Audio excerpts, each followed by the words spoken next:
everyone. I am going to do the lamination phase. This has been bulk fermenting since early this morning, and it's definitely ready to go. We want to get a nice clean surface and check that it's nice and jiggly. I'm going to turn it out onto the surface.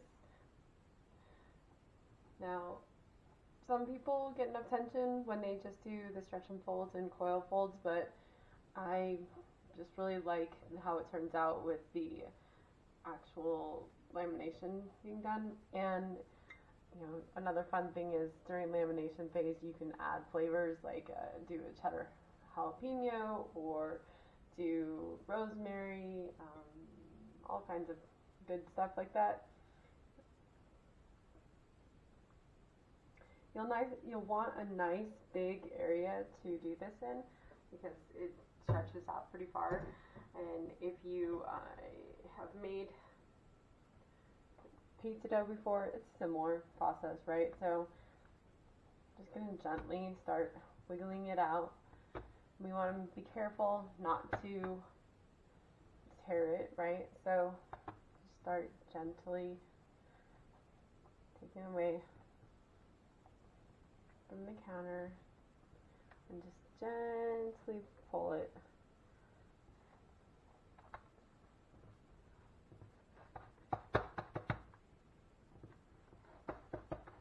As you can see, this is why I'm saying you need a big counter space for this. If you had a nice island, this would be even better. Just some place where you can have a lot of space to work with it. I don't do it quite as long as some people. I just like to get a little bit. Alright, now with this, I'll go ahead and you're going to take it and roll thirds in to the middle and then start rolling it up.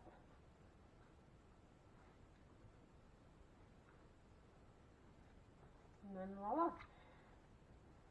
Now this is the first one. I like to do 2 laminations. It really gives me the tension that I like and the air bubbles that I like. So I will cover this and let it set for 10 minutes. And while that's going, I'm going to get my basket. You can use anything like any dish, any bowl or whatever that you want to shape it in. I happen to have this. I have a glass bowl, and then I actually use a tea towel, so you don't want fuzzies, so that's why you like that. This one is rather large, but get it in there like that, and then I will have it ready to go when I'm ready to do after I've done the second lamination. So I'll let that go and we'll wait for it to rise again.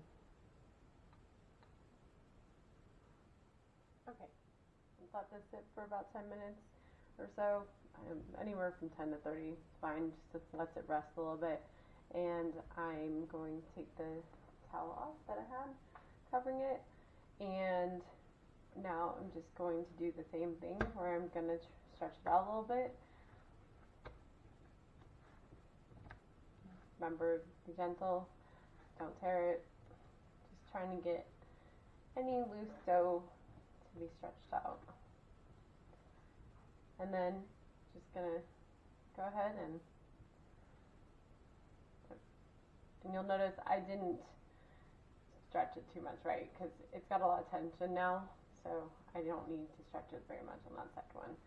And then just make a bowl. And then get your bowl for your bowl. If you have a really high hydration bowl, you'll want to go ahead and put flour in there. Rice flour would be the best because regular flour tends to burn when it's on it. So if you can get some rice flour, then put it in there.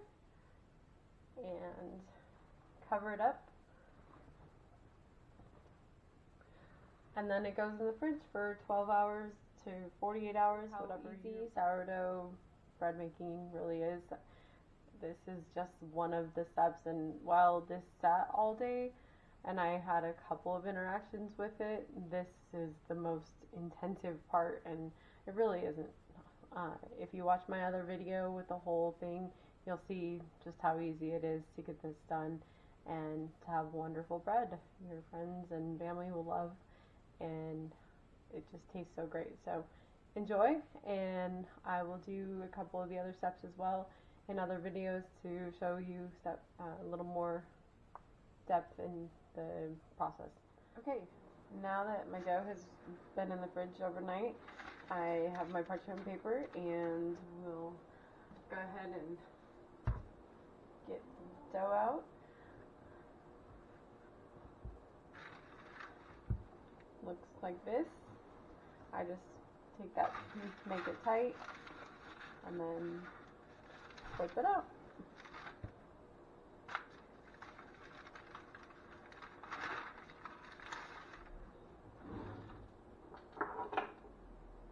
And then take your bread lame, make a nice slice down the middle to let it open up in the oven. And once you're, if you don't have a bread lame, you can use a knife, a very sharp knife, or a razor blade that's clean, whatever. And you can, get fancy with all the details and designs and stuff, but I'm typically just like this. It just allows it to get big, and then also to take and make it less dense. So now I will just add it to the oven and let it do its thing.